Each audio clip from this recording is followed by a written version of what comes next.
നമുക്കിന്ന് കപ്പലണ്ടി തോരൻ വെച്ചാലോ?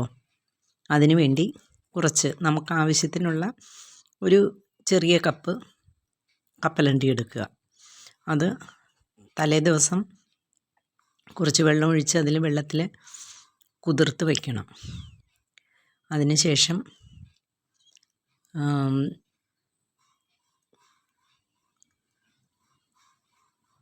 അതിൻ്റെ തൊലി കളഞ്ഞെടുക്കണം.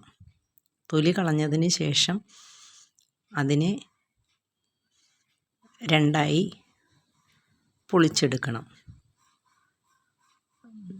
അല്ലെങ്കിൽ ആ തൊലിയുടെ ഒരു ചെറിയ കയ്പ്പ് രസം ഉണ്ടായിരിക്കും.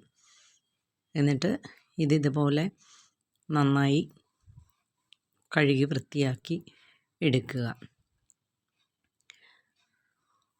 പൊളിച്ചെടുത്താലാണ് കുറച്ചുകൂടെ അതിൻ്റെ അകത്തേക്ക് ഇതെല്ലാം പിടിക്കുകയുള്ളൂ, മസാലകളൊക്കെ പിടിക്കുകയുള്ളൂ. നമുക്ക് തോരനോ അല്ലെങ്കിൽ ഇറച്ചിക്കറി പോലെയോ എങ്ങനെ വേണമെങ്കിലും വയ്ക്കാം. ശരിക്കും നമ്മൾ കശുവണ്ടി വയ്ക്കുന്നത് പോലെ ഇരിക്കും, നല്ല ടേസ്റ്റാണ്. ഞാനിത് തോരനാണ് വയ്ക്കുന്നത്.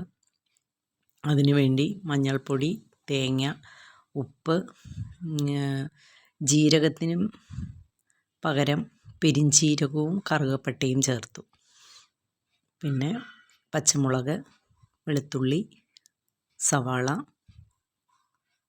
കറിവേപ്പില ഇത്രയും അരിഞ്ഞ് ചേർക്കുകയോ അല്ലെങ്കിൽ മിക്സിയിലൊന്ന് എടുക്കുകയോ ചെയ്യുക.